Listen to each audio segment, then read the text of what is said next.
인공신경망이라는 거는 우리가 여태까지 공부한 퍼셉트론과 액티베이션 함수의 두 아이디어를 이제 결합한 거예요. 여기 3층 신경망에 간단한 이제 토익 샘플이 있는데, 여기 보시면 3층이라고 있는데, 1층, 2층, 3층, 4층에서 4층이죠. 근데 파이썬이 0부터 출발을 하잖아요. 그래서 0층, 1층, 2층, 3층이 되는 거예요.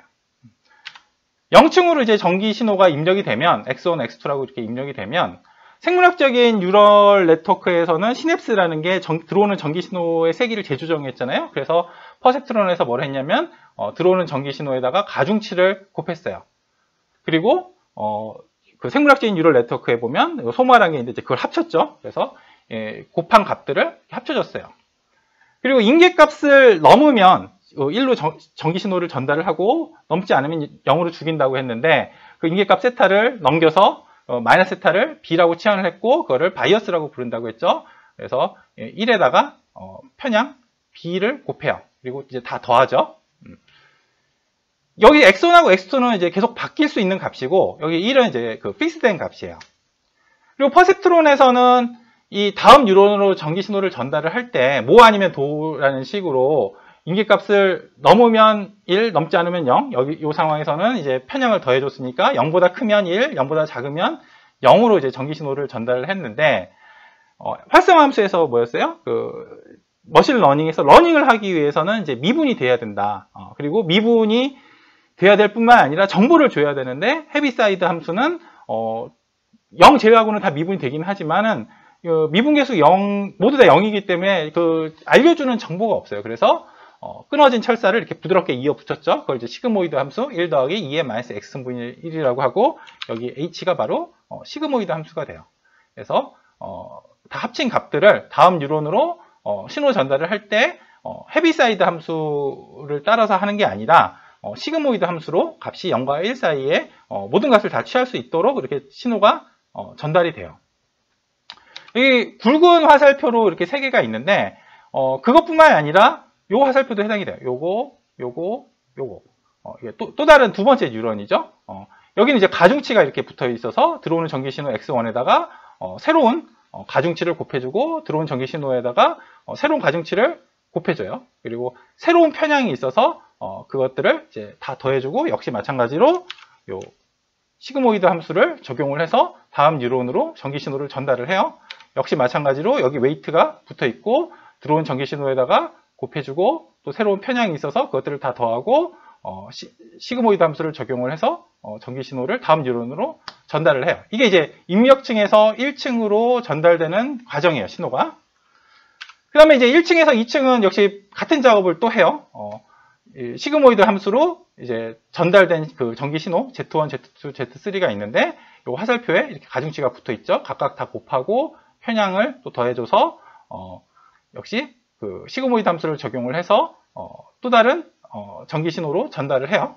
여기 화살표에도 이 굵은 선뿐만 아니라 요 가는 화살표에도 역시 그 가중치하고 가중치 세기하고 여기 편향이 있어가지고 역시 곱하고 더해주는 작업을 하고 시그모이드 함수로 그 다음으로 전기 신호를 전달을 해요.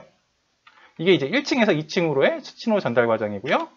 마지막으로 이제 2층에서 출력층으로 갈 때는 여기까지는 똑같아요.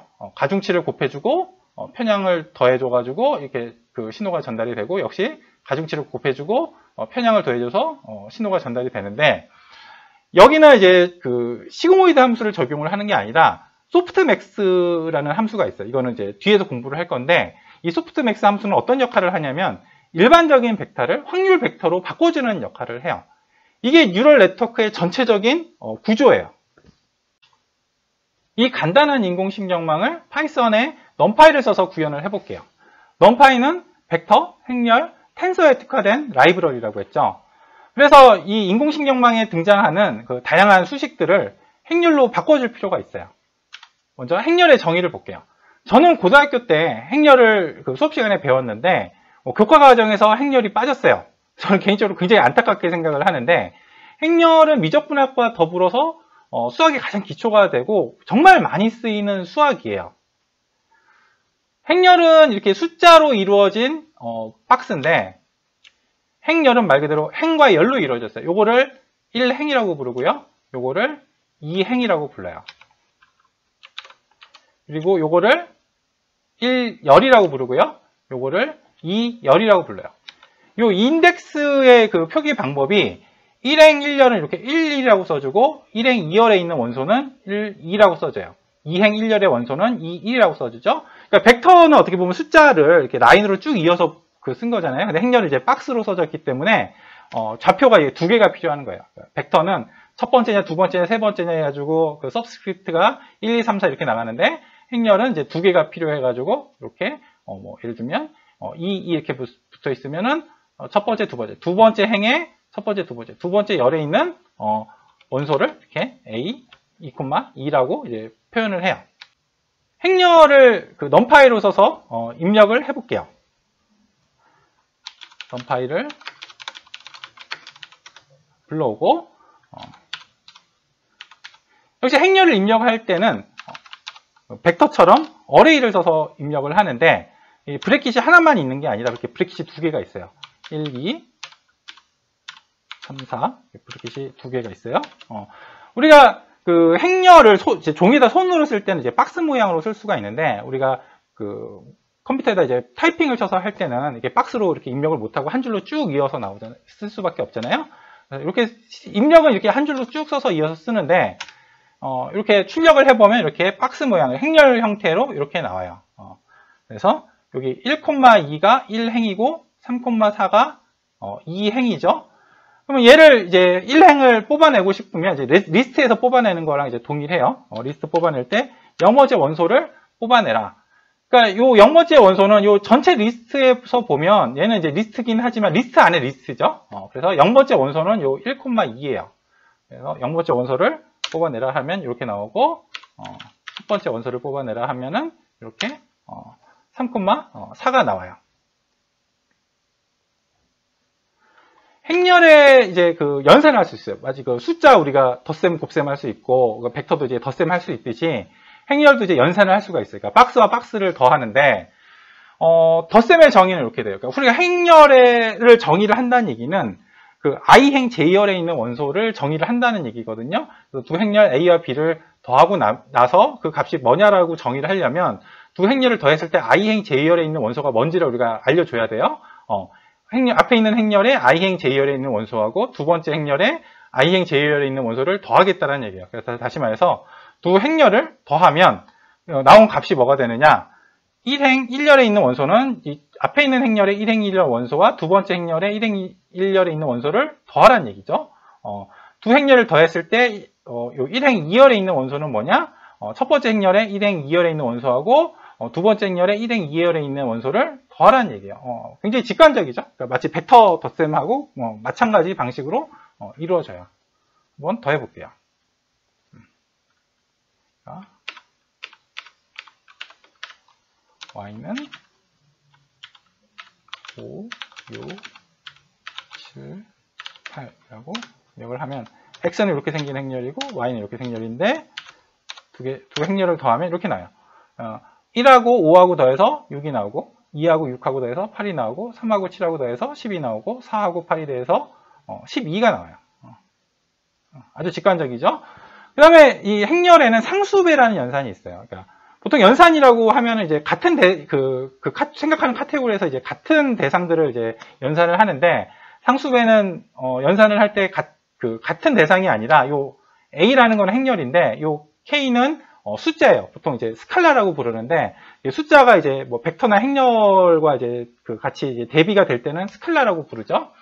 역시 행렬 A에다가 K라는 숫자를 곱해줬다, 상수배를 해줬다라는 걸 정의를 하려면 역시 행렬은 i행 j열에 있는 원소를 명시를 해줘야 되거든요. i행 j열에 있는 원소는 원래 A라는 행렬이 이미 정의가 돼 있을 텐데 그 A라는 행렬에 i행 j열에 있는 원소에다가 K를 곱해줘라. 다시 말해서 요 예를 볼 것 같으면 1, 2, 3, 4라는 행렬이 있으면 여기다 2배를 해주라는 얘기는 각 원소에다가 다 2배를 해주라는 얘기예요.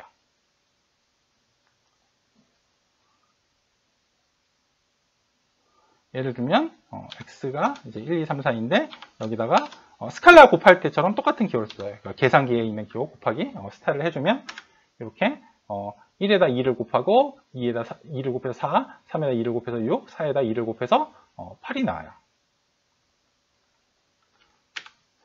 그런데 이제 중요한 게 이제 곱셈이에요. 숫자들 곱하기처럼 행렬도 이제 곱하기를 할 수가 있는데 이게 좀 복잡해요. 이 두 행렬을 곱한다라는 얘기는 뭐 이 수식은 굉장히 일반적으로 써놔서 이렇게 좀 바로 눈에 안 들어오실 텐데 차라리 얘를 보는 게 차라리 더 나아요.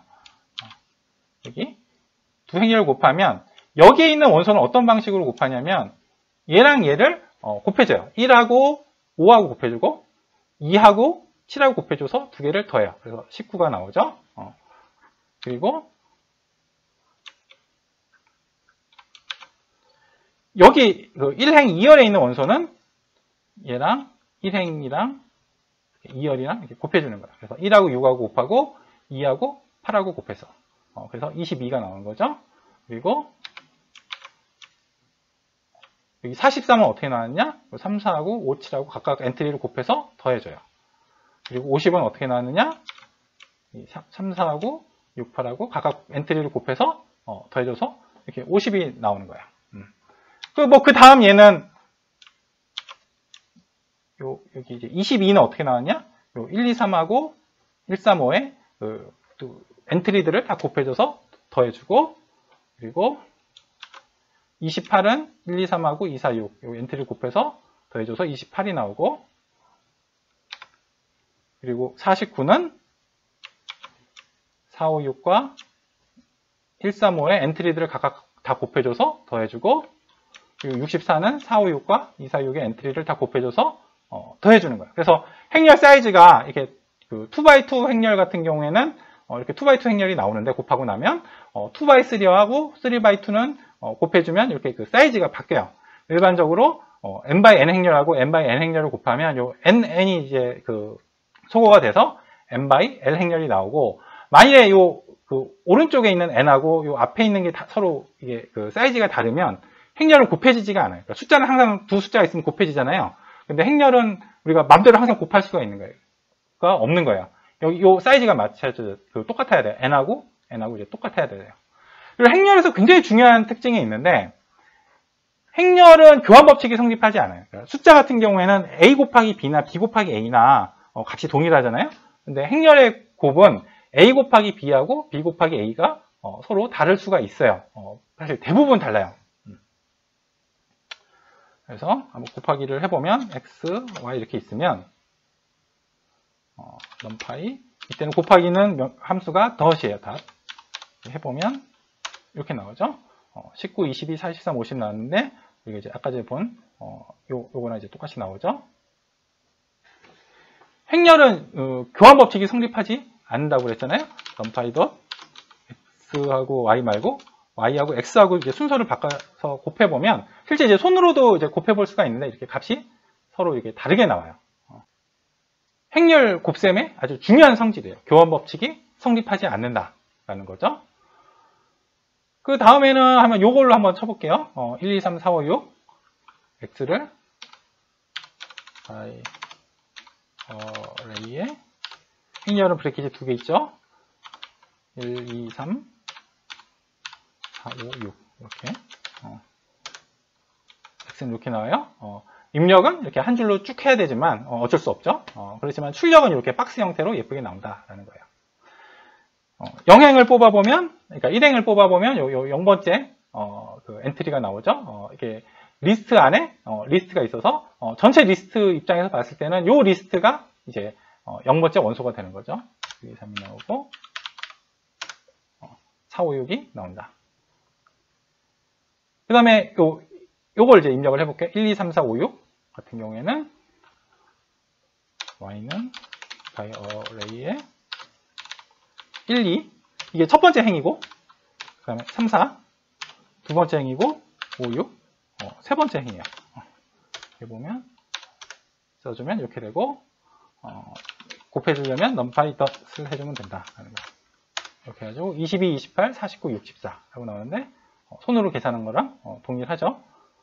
그럼 두 개를 바꿔주면 연산이 될까를 생각을 해보면 y 곱하기 x를 하면 어떻게 되겠어요? y는 3/2고 x는 2/3니까 3/2하고 2/3를 곱해주면은 이게 그 2가 서로 상쇄돼서 3/3가 나오겠죠. 이렇게 나와요. 뭐 이건 당연히 다르죠. 행렬 사이즈가 다르니까. 넘파이 덧을 써도 되는데 행렬 곱하기를 할 때는 넘파이 매트릭스 멀티플리케이션 매트릭스를 곱한다라는 거죠. 이렇게 해도 동일한 값이 나와요. 그러니까 요거랑 동일한 값이 나오죠. y하고 x를 곱하면 역시 마찬가지로 이렇게 다른 값이 나와요. 행렬 곱하기를 할 때 사이즈가 맞아야 된다고 그랬잖아요. 두 행렬을 곱할 때 첫 번째 행렬의 열 사이즈하고 두 번째 행렬의 행 사이즈가 이제 똑같아야지 곱할 수가 있고, 그렇지 않으면 이제 곱하기가 안 돼요. 정의가 안 되는 거죠. 한번 해보면 x를 우리가 맨 처음에 잡았던 브래킷을 2개 써줘야 되죠. 3, 4 이렇게 해주면 x는 이렇게 되고 y는 이렇게 되는데, 이게 보면은 2x2 행렬이잖아요. 그 열이 이제 2고 요거는 3x2니까 행이 3이잖아요. 그래서 2, 3에서 서로 안 맞죠, 사이즈가. 그래서 두 개를 곱해주면 수학적으로 곱해지지도 않고 파이썬으로 이렇게 곱하기를 하라고 해도 이렇게 사이즈가 안 맞다고 이렇게 에러 메시지가 나와요. 요약을 하면 행렬은 숫자들로 이루어진 박스다. 그리고 그것들을 덧셈을 할 수 있고 상수배를 할 수 있고 곱하기를 할 수가 있는데, 곱하기는 아무 때나 곱하는 게 아니라 이렇게 첫 번째 행렬의 열 사이즈하고 두 번째 행렬의 행 사이즈가 똑같아야지만 곱해줄 수가 있다. 그래서 곱할 때 사이즈는 요 n이 소거가 되고 n by l 행렬이 나오고, 또 중요한 게 숫자처럼 곱할 때 교환 법칙이 항상 성립하는 것은 아니다라는 거예요. 근데 행렬 곱하기를 보면 이게 정의가 굉장히 이상하죠. 복잡하잖아요. 행렬 곱하기를 이제 모르는 상태에서 정의를 하라고 하면 가장 자연스럽게 정의하는 방법은 뭐겠어요? 1하고 5하고 곱하고 2하고 6하고 곱하고 3하고 7하고 곱하고 4하고 8하고 곱할 거예요.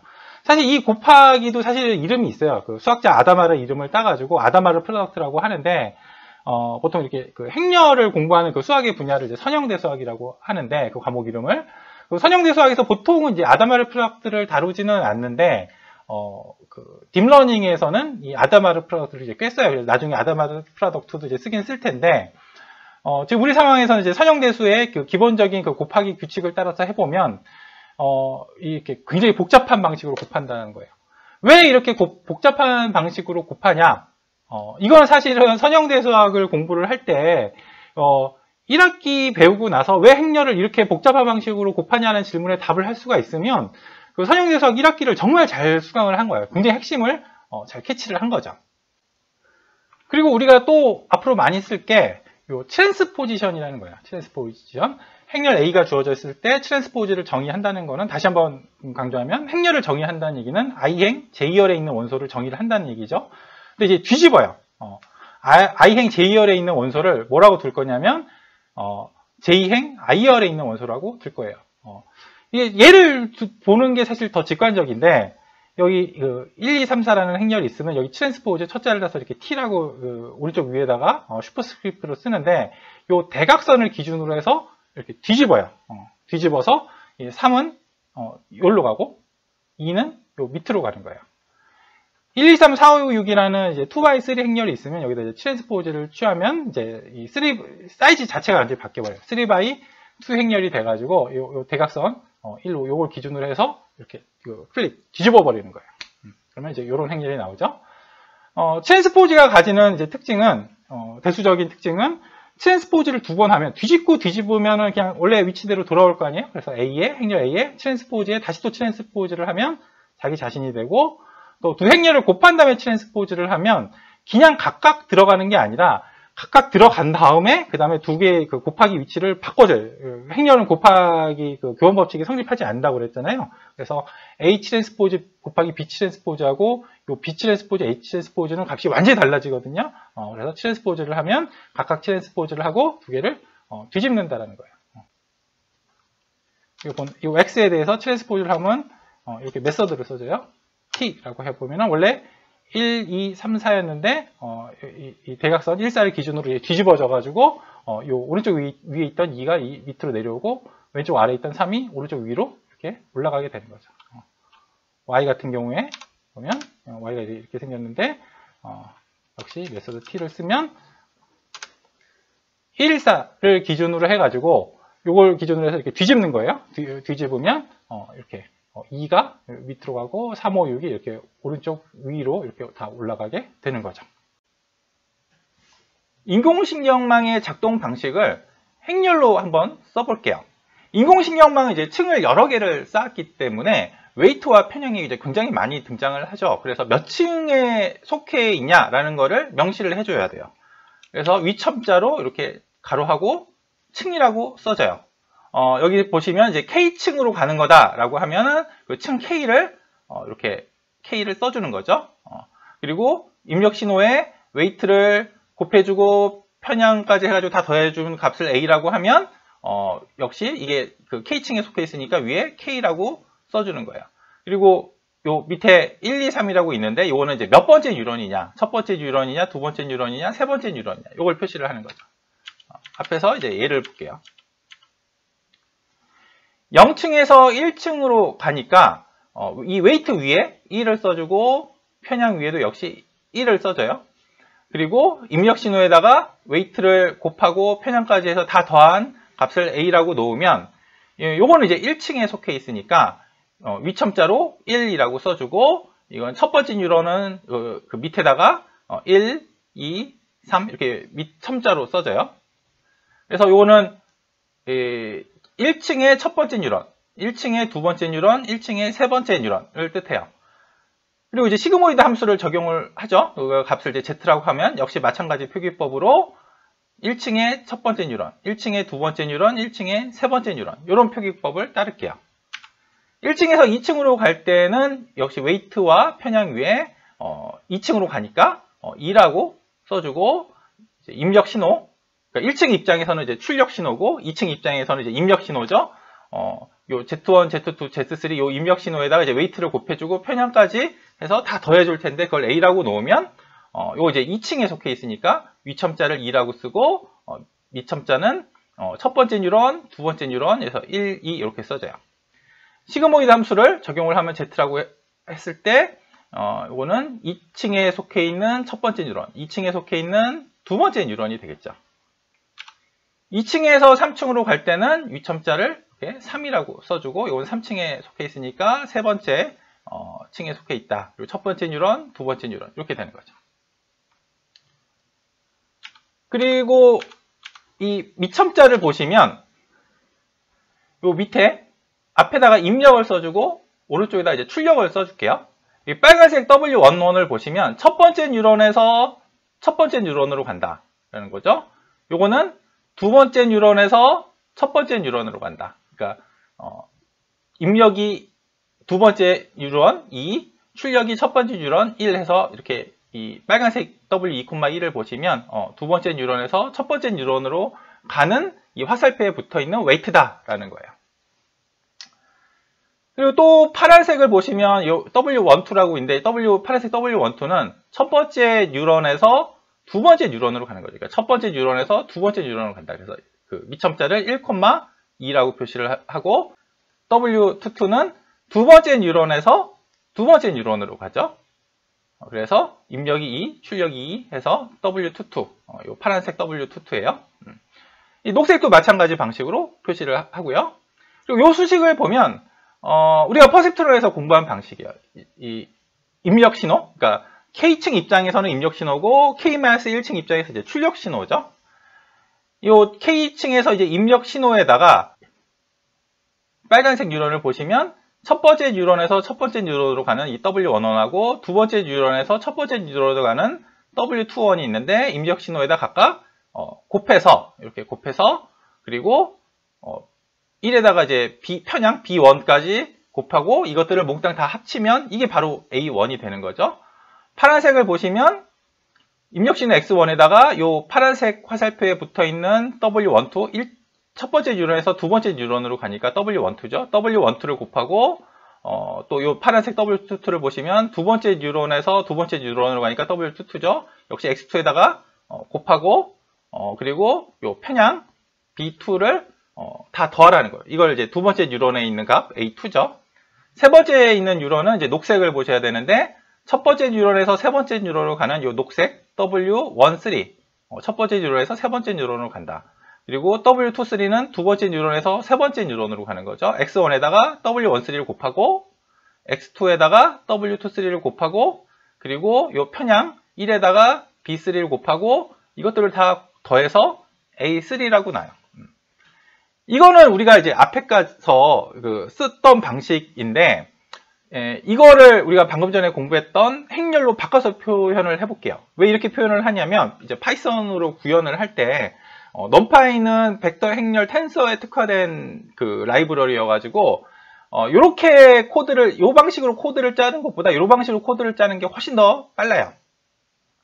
그럼 우리가 행렬의 그 규칙대로 한번 연산을 해볼게요. 행렬의 규칙이 요거는 이제 벡터로도 이해를 할 수 있고 행렬로도 이해할 수 있어요.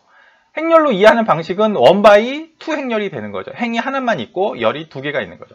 그래서 요 행렬에서 행렬 곱하기를 하면 요거랑 곱하면 어떻게 돼요? X1하고 W11하고 곱하고 이렇게 되죠. X2하고 W21하고 곱하고 이렇게 되죠. 그리고 여기 B1하고 더하고 그게 뭐가 되냐면 A1이 된다는 거죠.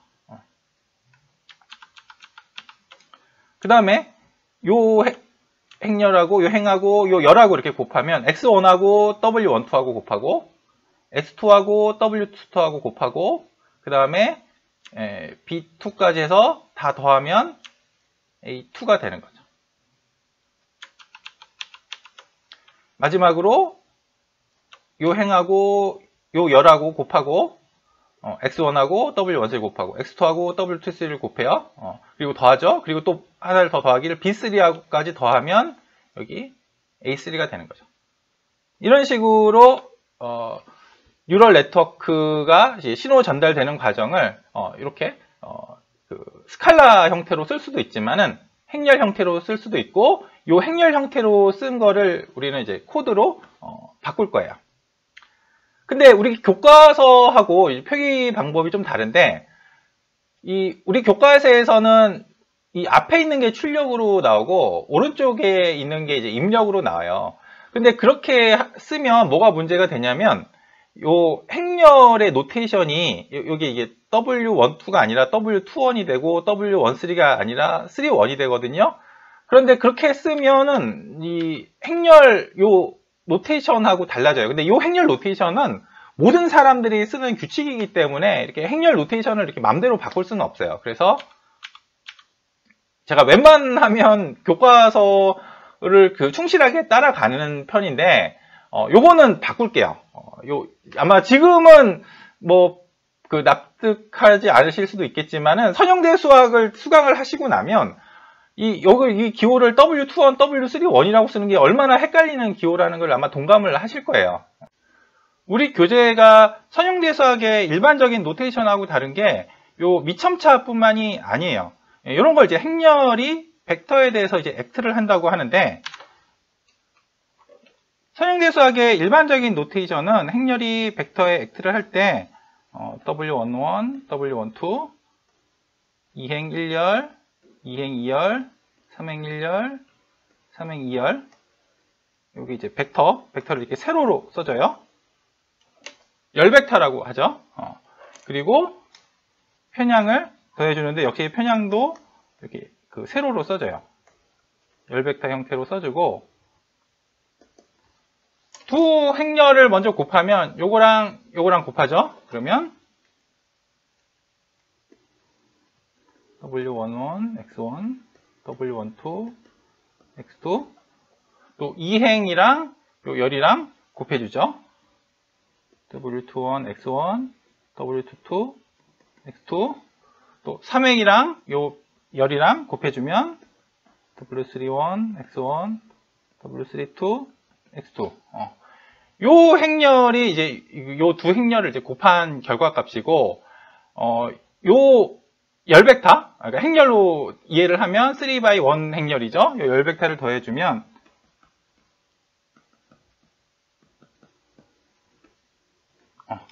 이렇게 써요. 이게 일반적으로 행렬이 이렇게 벡터에 액트를 할 때 선형대 수학에서 쓰는 일반적인 노테이션이거든요. 근데 우리 책 같은 경우에는 이 X12가 이 왼쪽에 붙었죠. 그리고 가로 쓰기를 했고, 따라서 이 편향도 가로 쓰기를 해줬는데, 우리 책에서 쓰는 노테이션으로 바꾸는 방법은 뭐냐면, 여기에 대해서 트랜스포즈를 해주면 돼요. 트랜스포즈를 해주면 어떻게 한다고요? 각각의 트랜스포즈를 해주고 두 개를 곱하기, 행렬 곱하기는 어떻게 두 개가 이렇게 바뀐다고 그랬죠? 그래서 여기다 X12에다가 이제 트랜스포즈를 해주면 이게 뒤집어져 가지고 X1, X2 이렇게 되고, 이 행렬에다 이제 트랜스포즈를 해주면 W11, W21, W31, W12, W22, W32, 그리고 편향에 대해서 요 3x1 행렬에 대해서 트랜스포즈를 해주면 B1, B2, B3 이렇게 돼요. 그래서 우리 교재에서 쓰는 노테이션은 선형대 수학에 쓰는 일반적인 노테이션, 행렬이 벡터의 액트를 할 때 쓰는 일반적인 노테이션에 대해서 이렇게 트랜스포즈를 해준 거예요. 그러면 이 노테이션도 우리 교재에서는 어떻게 입력 출력을 이렇게 써줬잖아요. 근데 이게 일반적인 행렬 노테이션은 아니라고 했죠. 요거는 1행 2열이기 때문에 원래 1, 2라고 써야 되는데, 그래서 이 일반적인 선형대에서 노테이션에다 사실 트랜스포즈를 해주면 정확하게 이제 우리 교재의 노테이션이 돼요. 근데 벡터는 이제 그 기본 쓰는 방식이 세로로 써주는 게 기본 쓰는 방식이에요. 열벡터로 쓰는 게 기본 방식이고, 특히 행렬이 벡터의 액트를 할 때는. 그래서 이제 수학을 업으로 하시는 분들은 이제 우리 교재에서 이 벡터를 이제 가로로 쓰는 거에 대해서 상당히 거부감을 느끼실 거예요. 저 같은 경우에도 이제 좀 거부감이 있는데, 사실 그거는 이유가 있어요. 이 코딩을 할 때 이 세로로 쓰려면 아무래도 또 이게 그 타이핑 쳐야 되는 수고가 더 있기 때문에 요 벡터를 이렇게 가로로 썼죠. 그래도 역시 요 2원이나 3원처럼 하는 거는 너무 행렬에서 쓰는 그 노테이션하고 너무 헷갈리기 때문에 저는 이제 아까 말씀드렸다시피 웬만하면 교재를 따라가자 주의인데, 요거는 바꿀게요. 이제 우리 교재는 출력 콤마 입력으로 돼 있는데 입력 콤마 출력으로 쓸 테고, 그리고 이 부분은 우리 아까 봤던 요런 노테이션으로 쓰면 이게 교재에서 쓰는 그 코드를 다운로드 받을 수 있는 코드를 다 수정을 해야 되기 때문에 그건 이제 어쩔 수 없이 선형대 수학의 일반적인 노테이션을 안 쓰고 이제 요 기호를 따를게요. 여태까지 내용을 요약을 해보면 0층에서 1층으로 갈 때 이제 이 퍼셉트론에서 했던 방식으로 뉴런과 뉴런 사이에 이제 화살표가 다 있어가지고 그 화살표에 숫자가 붙어 있다. 웨이트, 편향이 붙어 있고, 그것들을 우리는 스칼라 방식으로 이렇게 쓸 수가 있는데, 우리는 이거를 다 행렬 방식으로 바꿔줬어요. 내용은 똑같은데 표현만 다른 거고, 우리가 코드로 구현을 할 때는 넘파이를 쓸 거기 때문에 이 행렬 노테이션을 코드로 바꿀 거예요. 그리고 시그모이드 함수를 적용을 하고, 원래 퍼셉트론 배울 때는 헤비사이드 함수, 뭐 아니면 도라는 식이었는데, 우리가 러닝을 하기 위해서는 부드러운 함수가 필요하다. 그래서 헤비사이드 함수랑 그래프가 모양이 비슷하면서 부드러운 함수로 바꿔줬죠. 그게 이제 시그모이드 함수였어요. 그리고 1층으로 해서 2층으로 갈 때 역시 화살표에 뭐 웨이트와 편향이 붙어 있고, 여기에 대해서 퍼셉트론처럼 작용을 하는 거를 이제 그 행렬 형태로 써주면 이렇게 된다는 거죠.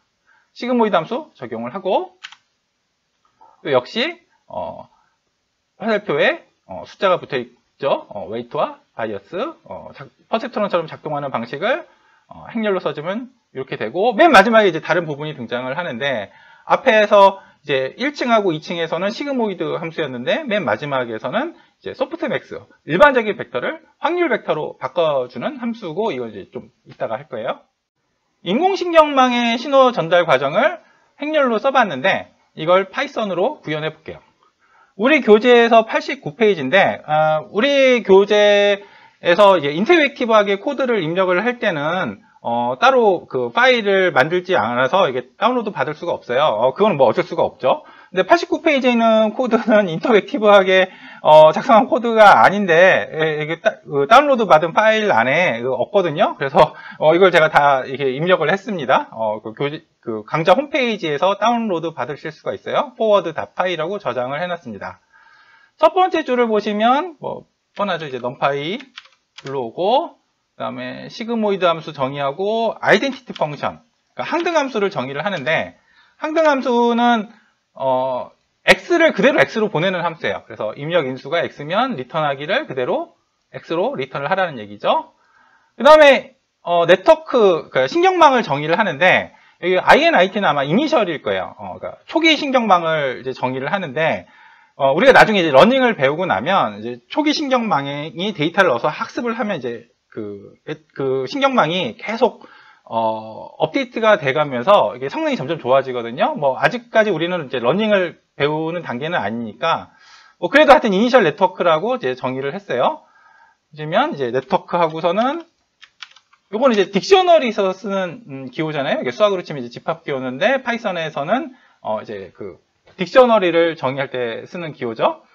이거는 뭐 안에 내용이 아무것도 없잖아요. 그러니까 공 딕셔너리, 그러니까 사전으로 치면 내용물이 아무것도 없는 사전인데, 앞으로도 이제 계속 이런 스타일을 보실 거예요. 이렇게 보통 공 딕셔너리를 정의를 하고 나면, 그러니까 빈 사전을 정의를 하고 나면 빈 사전에다가 계속 이제 내용을 채워 나가요. 그러면 요건 뭐 이게 키죠. 키를 W1으로 하고, 그러니까 첫 번째 웨이트를 뜻하죠. 첫 번째 웨이트, 이런 경우는 이제 우리가 앞에서 본 요런 거는 웨이트 매트릭스라고 불러요. 이게 행렬이잖아요. 웨이트 매트릭스를 정의를 하는데, 이제 1행은 이렇게 생겼고 2행은 이제 이렇게 생겼죠. 하고 나면 네트워크가 어떻게 바뀌었는지 보죠. 원래 공 딕셔너리 내용물이 아무것도 없었는데 이렇게 내용물이 채워졌죠. 그 다음에 또 추가하기를 키를 B1이라고 놓고 value를 이런 벡터, 그러니까 이거는 그 바이어스 벡터겠죠. 이렇게 나와요. 그래서 네트워크를 다시 보시면 이렇게 추가가 됐어요. 원래 공 딕셔너리에서 이렇게 그 첫 번째 웨이트 행렬을 추가를 했고, 그 다음에 첫 번째 편향 벡터를 추가를 했어요. 그러니까 요거는 뭐에 해당이 되냐면 요거죠. 여기 0.1, 0.3, 0.5, 0.2, 0.4, 0.6은 요거에 해당이 돼요. 그러니까 이 화살표에 뭐가 붙어 있냐면은 0.1, 0.2, 0.3, 0.4, 0.5, 0.6 이렇게 붙어 있는 거죠. 그리고 편향은 0.1, 0.2, 0.3 이렇게 붙어 있는 거예요.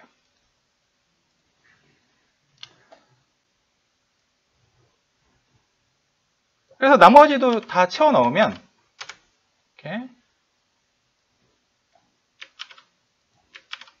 이렇게 세 번째 웨이트 행렬, 세 번째 바이어스 벡터 다 채워 넣으면 이렇게 나와요. 사전인데 뭐 한영 사전으로 생각을 하시면 이게 한국말이고 이게 이제 영어에 해당이 되겠죠. 첫 번째 웨이트 행렬, 첫 번째 바이어스 벡터, 두 번째 웨이트 행렬, 두 번째 바이어스 벡터, 세 번째 웨이트 행렬, 세 번째 바이어스 벡터가 되는 거죠.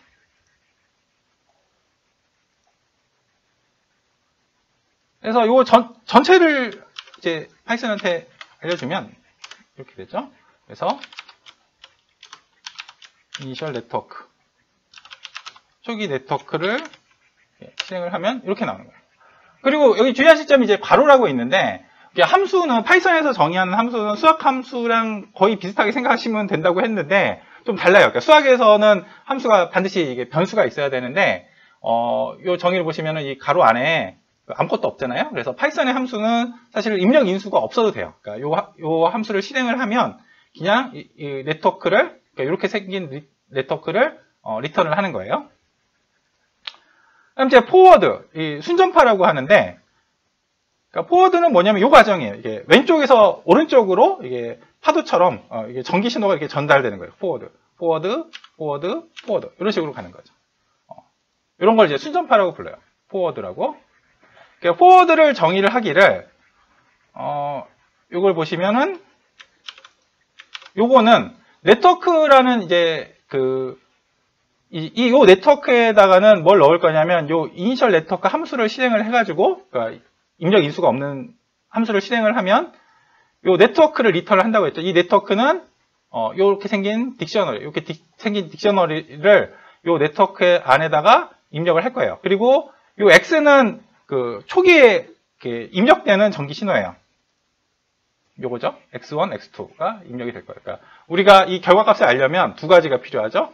네트워크하고, 네트워크는 딕셔너리로 저장이 돼 있을 거고, 그리고 입력 신호 X1과 X2가 들어올 거예요. 신호가. 그래서 이 네트워크는 이렇게 딕셔너리로 저장이 됐는데, 딕셔너리에서 어떻게 돼요? 우리가 한영사전 찾을 때처럼 이렇게 한국말을 집어넣으면 이렇게 영어가 튀어나오는 식인 거죠. 키를 집어넣으면 value가 튀어나오는 거예요. 그래서 이렇게 하면 W1은 요 딕셔너리에서 키를 W1을 넣었으니까 요 행렬이 튀어나오는 거죠. 요 행렬이 튀어나오는 거죠. 요 W2는 요 행렬이 튀어나오겠죠. 두 번째 웨이트 매트릭스가 튀어나올 거예요. 그리고 W3는 세 번째 웨이트 매트릭스가 튀어나올 거예요. 그리고 편향도 역시 마찬가지로 B1, B2, B3를 정의를 하기를 B1은 아까 전에 그 정의한 그 딕셔너리에서 키를 B1, B2, B3를 넣으면 요 밸류가 차곡차곡 이렇게 나올 거예요. 첫 번째 바이어스 벡터, 두 번째 바이어스 벡터, 세 번째 바이어스 벡터가 나올 거예요. B1, 첫 번째 바이어스 벡터죠. 두 번째 바이어스 벡터, 세 번째 바이어스 벡터가 이렇게 튀어나올 거예요. 요 과정은 뭐냐면 이제 우리 PPT에서 요 과정을 뜻해요. 퍼셉트론에서 그 들어오는 입력 신호에다가 웨이트를 곱하고 편향까지 해서 다 더했잖아요. 그 과정을 행렬로 쓰면 이제 이렇게 된다고 했는데, 요걸 이제 파이썬으로 쓰면 들어오는 입력 신호 X, 그러니까 X가 뭐냐면 요거죠. X가 요거고, 그리고 W1이 첫 번째 그 웨이트 매트릭스 요거일 거예요. 행렬 곱하기를 하잖아요. 행렬 곱하기는 numpy, 덧을 한다고 그랬어요. 그리고 편향 벡터 B1을 더해줘라. 그러니까 요거를 이제 더해주는 거죠. 그러면 A1, A2, A3가 튀어나올 건데 그 벡터를 그냥 A1이라고 쓸 거예요. 입력 신호가 1,0.5라고 하죠. 그러니까 여기서 들어오는 신호가 1,0.5가 들어오는 거예요.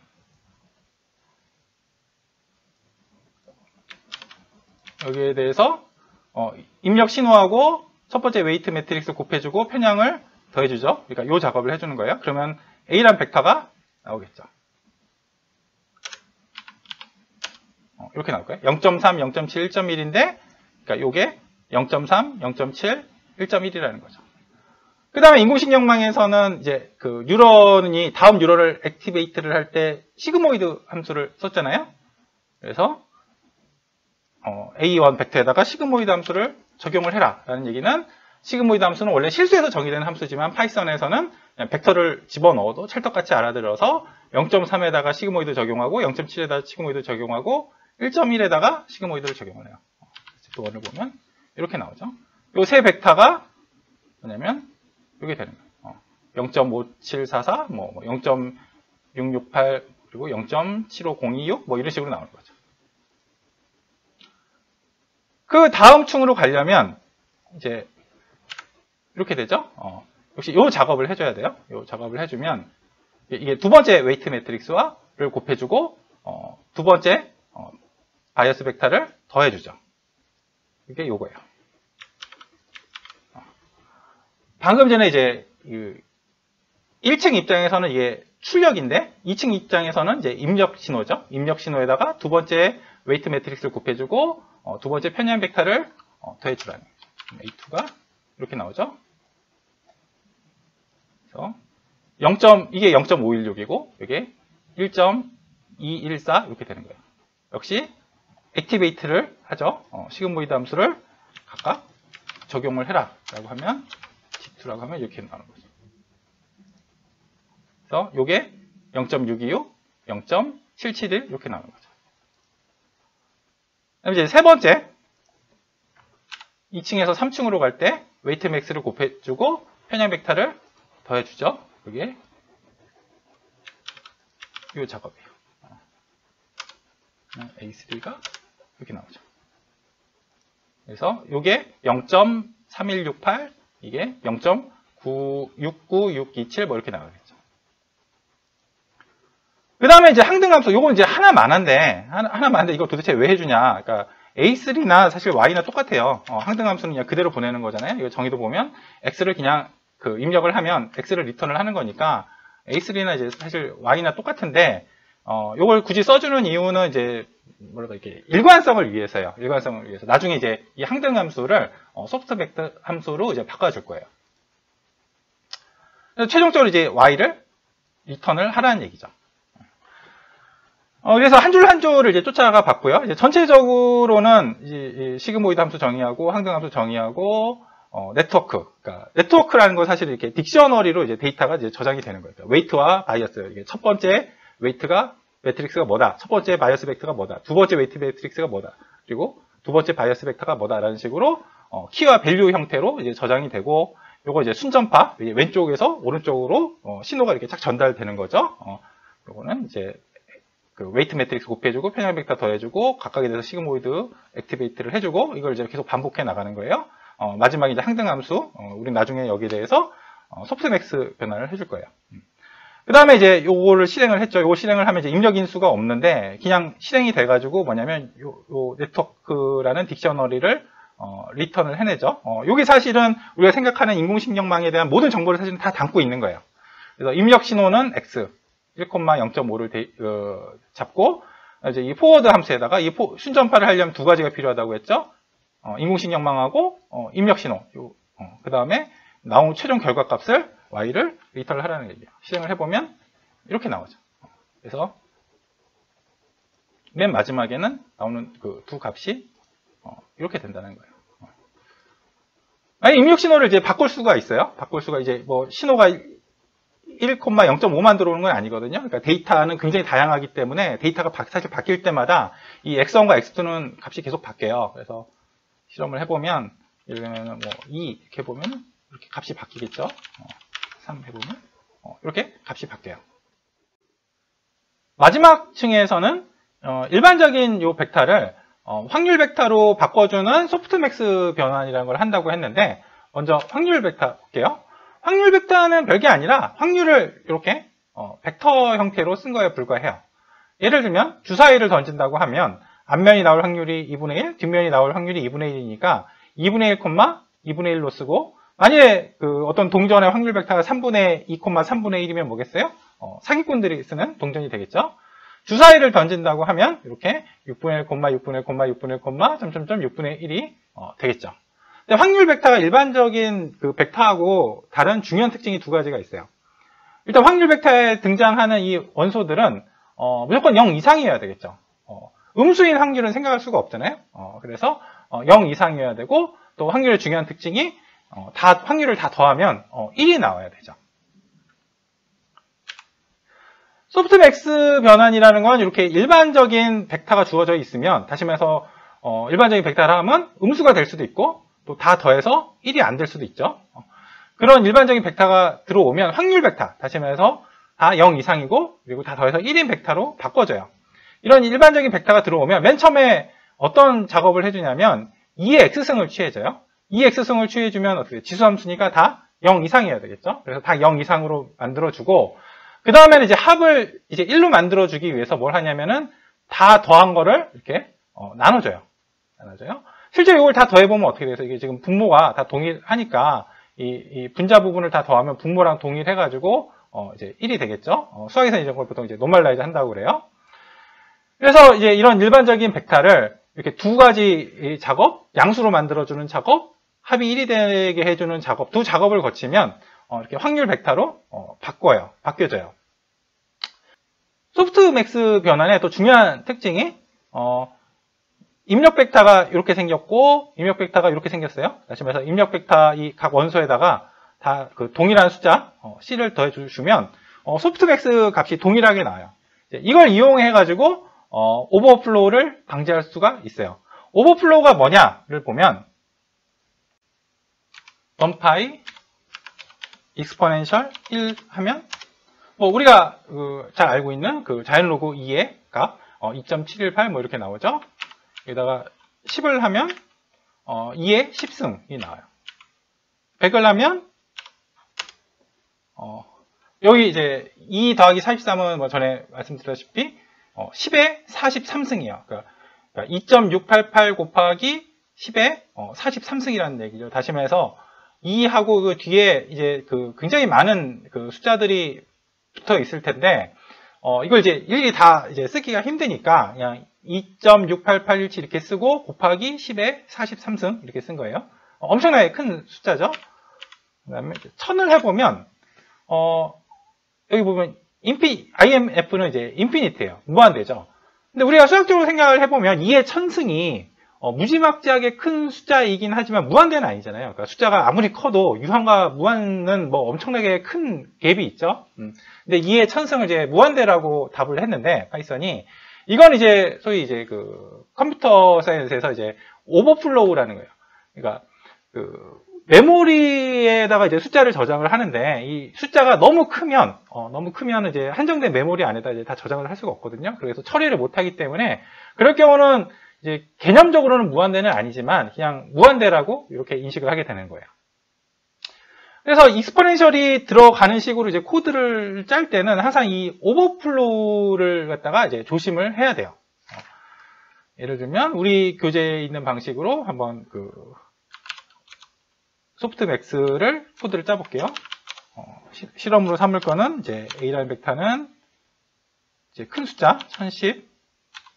앞에서도 봤다시피 이제 1000일 때는 이제 오버플로우가 발생을 했으니까 이제 1010일 때도 이제 오버플로우가 발생을 하겠죠. 990. 이렇게 나온다고 치면 소프트맥스를 하려면은 먼저 익스포넨셜을 이제 각각에 대해서 다 취해주죠. 그래서 양수로 만들어주고 뭐 이 경우는 물론 다 애초에 양수긴 하지만 그다음에 이제 노멀라이즈를 해줘요. 합한 걸로 나눠줘요. 다시 말해서 익스포넨셜을 각각에서 다 취하고 그 다음에 다 더한 걸로 나눠주라는 얘기죠. 그래서 여기다 이제 실행을 해보면 이렇게 not는 이제 not a number거든요. 이게 처리를 할 수가 없어요. 너무 숫자가 너무 커져가지고 한정된 메모리에다가 기록을 할 수가 없어서 이런 걸 이제 오버플로우라고 불러요. 그래서 이제 그 우리 요 사실을 이용을 하면 그 소프트맥스의 중요한 특징이 어떤 벡터를 입력을 할 때 동일한 숫자를 각 엔트리에다가 더해서 입력을 해도 동일한 값이 나온다라는 사실을 이용을 하면 이제 규제를 하면 C max A 그러니까 다시 말해서 요 세 가지 숫자 중에서 max 제일 큰 값이겠죠. 여기 보시면 이제 1010이 제일 크겠죠. 그래서 C는 1010이 돼요. 그리고 A 빼기 C를 해요. A 빼기 C를 하면 여기 1000을 다 빼주니까 1010 빼기 1010 하면은 0이 되고 1000 빼기 1010 하면 마이너스 10, 990 빼기 1010 하면 마이너스 20이 나와요. 근데 여기에 우리가 요 사실이 얘기하는 게 뭐예요? 여기에 대해서 소프트맥스 변환을 하나, 여기에 대해서 소프트맥스 변환을 하나, 결과값은 동일하다고 그랬죠? 근데 요거는 숫자가 너무 커가지고 오버플로우가 발생하는 반면에 요거는 이제 오버플로우가 발생을 안 하게 되는 거죠. 그래서 아까 본 거에서 A에다가 C-A로 바꿔서 어차피 결과값은 개념적으로 동일하기 때문에 이렇게 값이 나오는 거예요. 이 마이너스 0 브라우인 거는 곱하기 10의 마이너스 9승 곱하기 10의 마이너스 5승 곱하기 10의 마이너스 1승이에요. 요거를 한번 수학적으로 증명을 해볼게요. 편의상 3개만 해볼게요. 편의상 3개만 해보면 A1, A2, A3 요거의 소프트맥스 값이나 여기다가 동일한 숫자 아까 전에 뺐는데 뭐 음수를 더한 거죠. 요거의 소프트맥스 값이나 동일하다라는 거예요. 여기에 대해서 소프트맥스를 작용을 하면 먼저 뭘 해주죠? 이게 음수가 나올 수도 있기 때문에 확률 벡터는 그 항들이 다 이제 양수여야 되니까 2의 x승을 취해주죠. 그러면 2의 x승을 취해주면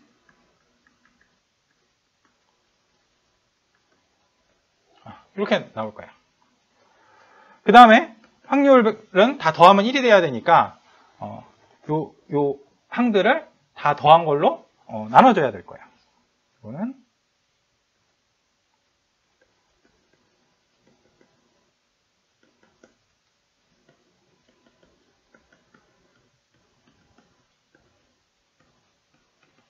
이렇게 되고 다 더한 걸로 나눠주면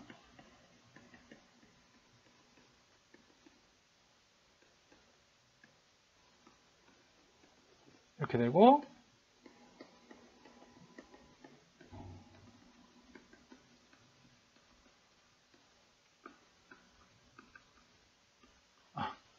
이렇게 나올 거예요. 그 다음에 이 지수함수니까 이 덧셈이 이제 곱셈으로 바뀌겠죠. 덧셈이 곱셈으로 바뀌면 이거는 뭐가 묶여서 나오냐면 여기서 요 2의 시승, 2의 시승, 2의 시승, 2의 시승이 다 앞으로 나올 거예요. 2의 시승이 앞으로 나오면 이제 분모 분자에 있는 그 2의 시승이 이제 다 소거가 될 거 아니에요? 여기도 마찬가지로 덧셈이 곱셈으로 바뀌어서 2의 시승, 2의 시승, 2의 시승이 다 앞으로 묶여서 나오고 2의 시승이 묶여서 앞으로 나오면 다 소거가 되고 이것도 마찬가지죠.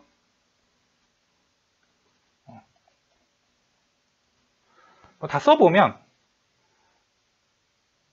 2의 시승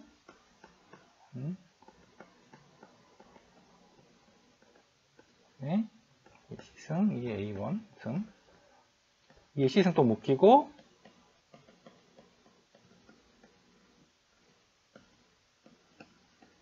두승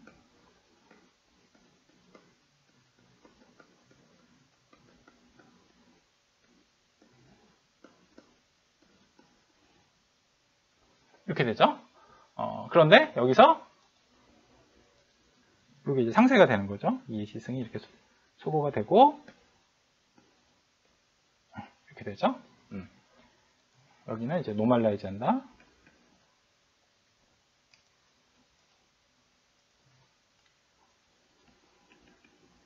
하는 거고, 근데 이 결과를 보면 이게 이거를 갖다가 이제 소프트맥스를 하면 여기 나오잖아요. 그러니까 똑같아요. 여기 대해서 소프트맥스를 하나, 그러니까 익스포넨셜을 취하고 노멀라이즈를 한 다음에 지수함수니까 요 덧셈을 곱셈으로 바꾼 후에 2의 시승을 다 소거를 하고 나면 그 결과 값으로 나오는 벡터가 애초부터 이제 더하기 C를 안 한 요 벡터에 대해서 바로 소프트맥스 변화를 한 거랑 같은 벡터가 나오는 거죠.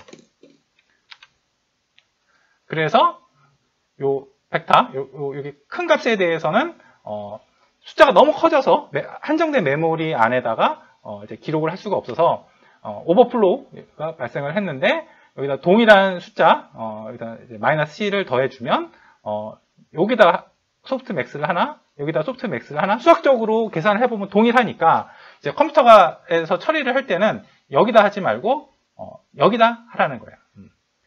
그러면 오버플로우가 안 나오고 안 생기고 이렇게 값이 나오게 되죠. 소프트맥스 코드를 볼게요. functions.py는 카몬 폴더 안에 있어요. 첫 줄을 보시면은 이제 if 부분으로 시작을 하는데 여기 number of dimension이라는 말이 나오죠. x를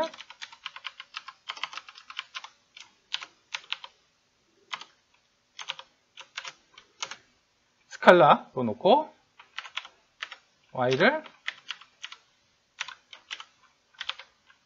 벡터로 놓고 들을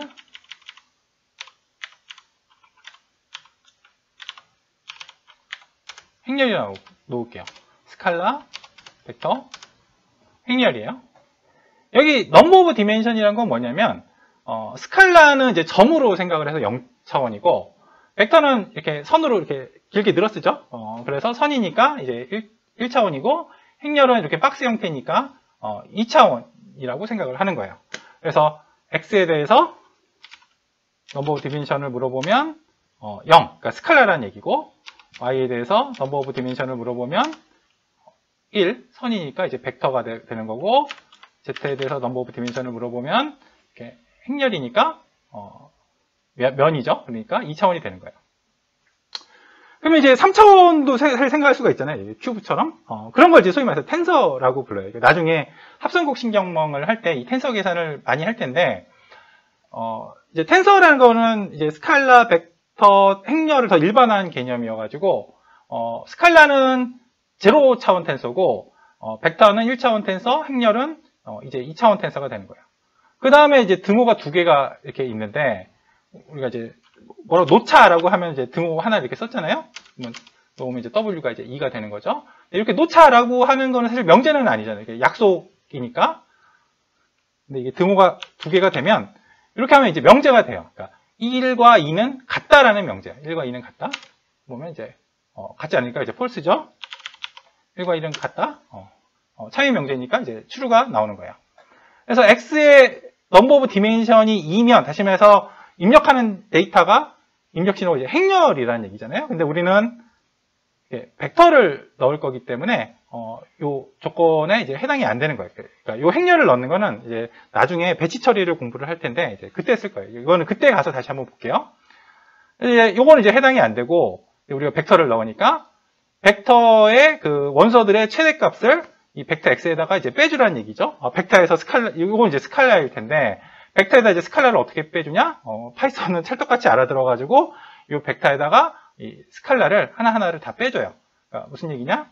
우리가 y가 이렇게 벡터였고 x는 이제 스칼라였는데 y에서 x를 빼면 이제 수학적으로 봤을 때는 벡터 빼기 스칼라 하면은 수학식이 이제 틀린 건데 이렇게 하면 이제 파이썬은 찰떡같이 알아들어가지고 이 엔트리 하나하나에다가 다 1을 빼라는 얘기예요. 예를 들면 z는 이제 이렇게 행렬이었는데 z에다가 x를 빼면 행렬에다가 이제 스칼라를 빼는 건 이제 수학 시간에 역시 틀린 얘기인데 여기다가 1을 하나하나 다 빼줘서 이렇게 나온다는 얘기죠.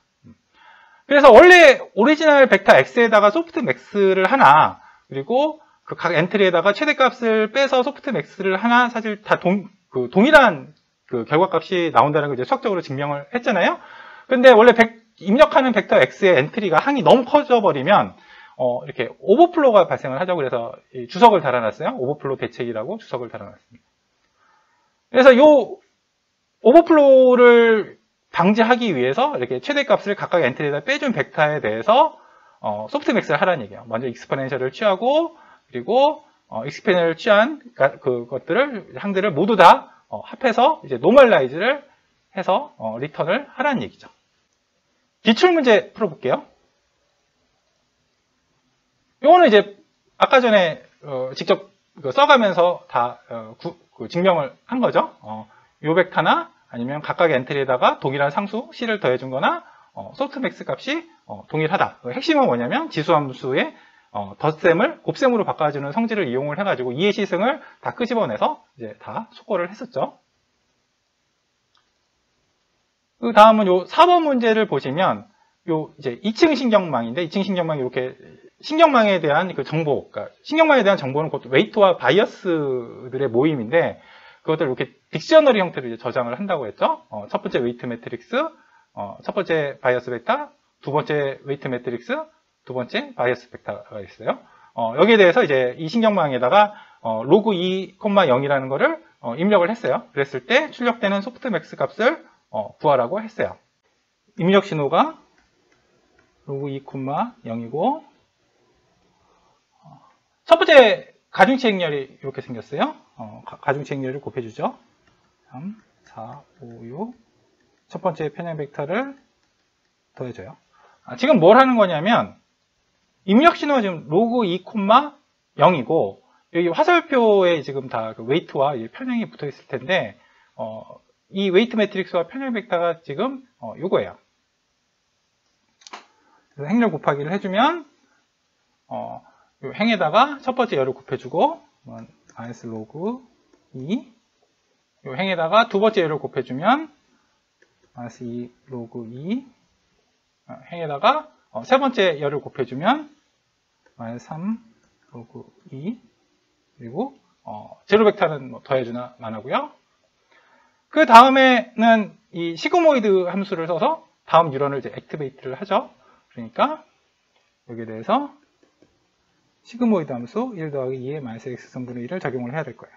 그러면 1 더하기 2의 마이너스 상쇄되고 이렇게 되고 1 더하기 2의 2 로그 2분의 3 되고 마이너스 상쇄돼서 역시 2의 3 로그 2분의 1 이렇게 될 거예요. 그다음에 우리가 고등학교 때 배운 수학을 생각을 해보면 요 자연 로그 2하고 자연수 2하고 이제 바꿀 수가 있잖아요. 그러면 로그 자연 로그 2는 그냥 사라지고 역시 자연수 2는 이 지수로 올라가서 2의 제곱이니까 4고 4하고 자연 로그 2하고 바꾸고 또 3도 이 지수로 올라가서 2의 3승 8하고 자연 로그 2하고 바꿔줘요. 그러면 더 깔끔하게 쓸 수가 있죠.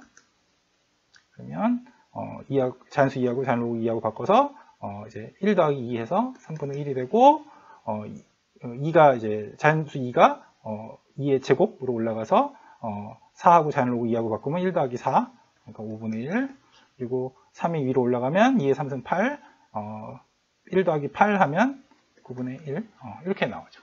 깔끔하게 나오죠. 그 다음에는 이제 그 다음 층, 그러니까 우리가 앞에서 본 거는 이제 3층 신경망이었는데 여기서는 이제 2층 신경망이에요. W1, W2까지만 나오죠. 그 다음에 역시 1층에서 출력 신호가 2층 입장에서는 이제 입력 신호가 되죠. 그래서 두 번째 웨이트 매트릭스는 3, 5, 9, 1, 5, 6이 되고 두 번째 편형 벡터는 0, 0이 돼요. 행하고 첫 번째 열을 곱하면은 딱 떨어지죠. 1, 1, 1 해서 3이 되고 요 행이랑 두 번째 열을 곱하면 이게 5분의 1하고 5는 이제 1인데 여기 보면 이제 3분의 1하고 9분의 6. 9분의 6은 3분의 2니까 3분의 1 더하기 3분의 2 하면 이제 1이 돼서 2가 되죠.